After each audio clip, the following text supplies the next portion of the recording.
Hello everyone. In this part 2 of this Year of Uncertainty, year 2025, we are going to discuss how was Christianity, how Christianity worked out in 2024. The last video is all about the wars and the rumors of wars that could happen, like the Russia's reassertion of the USSR. So, do you remember that Antarctica has its treaty that no country can invade? But sabi nila, that's great hypocrisy. Sabi nila sa akin, bakit? Bawal niyang sakupin, pero tingnan mo naman ginagawa ng bansa. Actually, one country, Argentina really conquers, it really puts their assertion on some part of Antarctica. So, they have claims, but no definite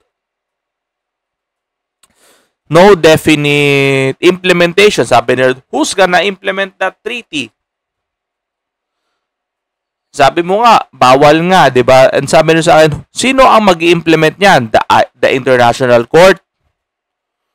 International Court is biased on what America wants, sabi sa kanila. So, what's fair? What's the parity between that? Kung hindi rin naman, kung may papaboran din naman ang international law, ang International Court.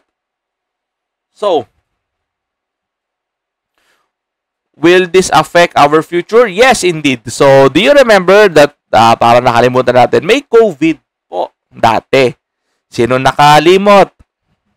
Dami ninyong iniisip. Sabi ni Lord sa akin, ang dami ninyong iniisip, ang dami ninyong mga preoccupations na maliban na sa kung ano yung dapat unahin, na ako ang dapat unahin, let thy will be done nga.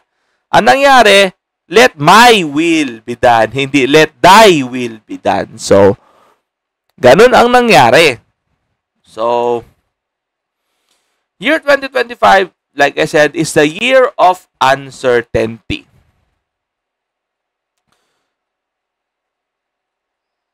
Ano ba yung uncertainty? Sabi ko, uncertain si Lord if what is going to be happening first. Sabi nila sa akin, nung in 2021, naka-implant na ang mas malalang sakit. This time, all of the vaccinated people is going to be hit hard. So, may kinalaman ba kung ilang dosage? Wala. Lahat meron. Pero ito, ano yan? By order yan. So, 4, 3, 2, 1. So, pag mas marami, sila yung first batch. Yan, tandaan nyo, kung sino yung mas maraming boosters, yun yung unang tatablan ng virus. 1, 2, hanggang sa 1 dose. Lahat naman daw ng may vaccine, tatablan daw nun. Pero, patindi ng patindi, ang magiging effect sa katawan noong vaccine pag may mga boosters na. So, sa ngayon, sabi ni Lord, hindi pa raw yan sinespread out sa buong mundo. How do the Lord knows? Wala pa namang ini-spray ang demonyo. Sabi ni sa akin yan, bakit pinapayagan ko? Bakit hindi ko harangan? Ang sabi sa akin ni Lord, what you sow is what you reap. Sinabi na nga ni Lord, sinabi na nga ng mga prophets na hindi nyo naman pinakinggan. Sabi naman ni Lord, ever since naman noong mga lumang panahon pa, hindi naman pinapakinggan ng prophets. Ngayon, yung mga prophets naman ngayon, hindi rin pinapakinggan. Sa bagay nga, may doktrina nga na negates the gifts of prophecy and being an apostle. Sa nagturo ng doktrinang yan, sabi ni Lord, binababalaan na ni Lord, pag namatay kayo, ay hindi ko rin kayo kilala. Ba't iniiba nyo ang doktrina ko? Yan. Yan, sa mga, dyan, sabi ni Lord, may sarili akong video someday, hindi pa ngayon, about sa theologians, because most of the theologians are in hell. Sabi ni Lord sa akin, most of the pastors are also going to hell. Kaya nga, it's still the year of uncertainty because if the Lord implements His will in 2025, nothing's gonna happen. It's gonna be worse than the rapture. Sabi ni Lord, if I sound the trumpet, almost no one is going to come. Kaya nga, wala akong sinabi kung kailan ako magbabalik ulit. It is because halos wala naman akong kukunin for the last 200 years. There are some small revivals that happen there and there, but it's not good enough to reach 50 to 55%. At most, ever since I came back after the apostles, the most people that I can get is around 35%. That was the most. Do you see how disappointed the Lord is? The Lord became human. The Lord suffered with us. Tapos, doon bumalik siya sa langit. Sabi sa akin ni Lord, may mga nagsabi, may nagpatotoo na yung butas na galing sa pako, makikita mo pa rin daw sa kanya. Yung sa kamay, pati sa dun sa may bandang paa. The Lord affirms this to me. Totoo yon. Magbabago lang yung anyo ng Diyos pag tapos na ang lahat. Kunwari, nasa New Heavens and Earth na in Revelations 22, doon magpapalit ng anyo ang Diyos. Pero, as of now, sabi ni Lord sa akin, meh. Kaya wala daw kinukuha, hindi naman daw nakabase kung may timeline siya. Hindi. Ang main timeline niya is kung kailan niya ma-hit yung 55% at least. Para may justification naman siya na, ito, napalaganap nga. Pero kung sasabihin mo na sa 5% at dumating nga tayo sa panahon na 5 lang ang kukunin, ano ang sasabihin ni Satan ka, Lord? Higpit mo kasi. Higpit mo, Lord. Kita mo, 5 lang kukunin mo. Yun ang sabi sa akin, Lord. Ano sasabihin sa akin ng mga Kristiyano na hindi naman nasama sa rapture? Magpe-praise and worship pa kayo sa simbahan. Tapos, nung tumunog yung trompeta, ay, nagpe-praise and worship pa rin kayo sa lupa. Uy, nag-rapture na pala. Walang sumama. So, kaya nga, sinasabi ni Lord, pabilis ang oras, pero wala pa rin sasama sa akin sa rapture halos. So, sa mga nagtatanong, kailan ba darating ang Diyos?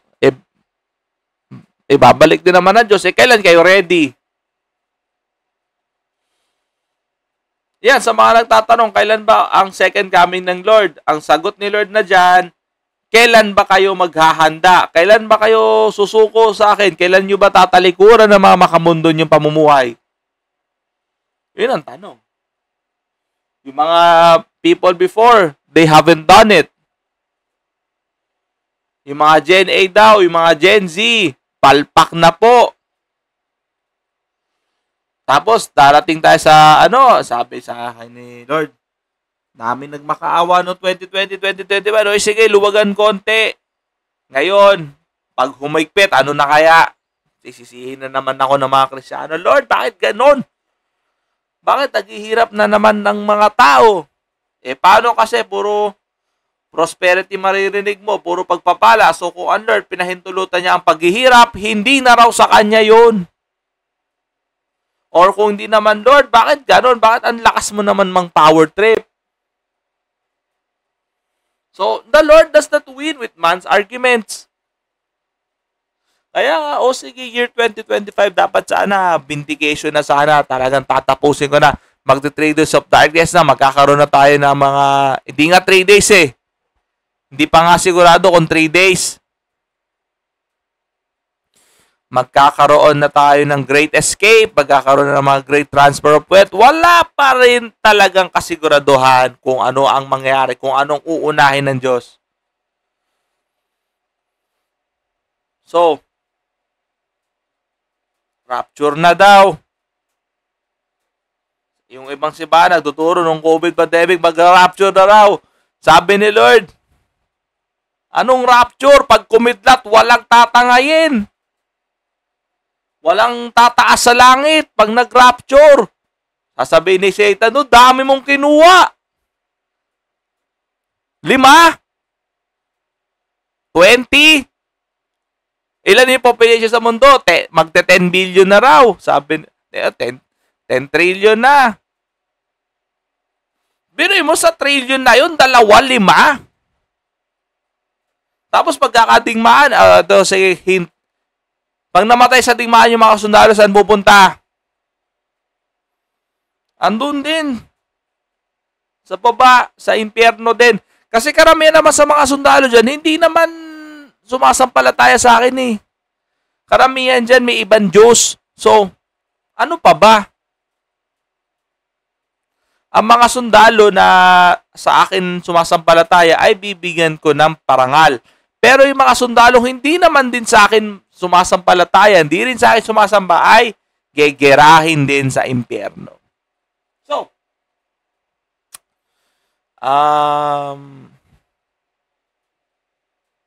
well, this is a year of uncertainty. Sabi ni Lord, all of the Christians that He meets today are uncertain on when He is going back.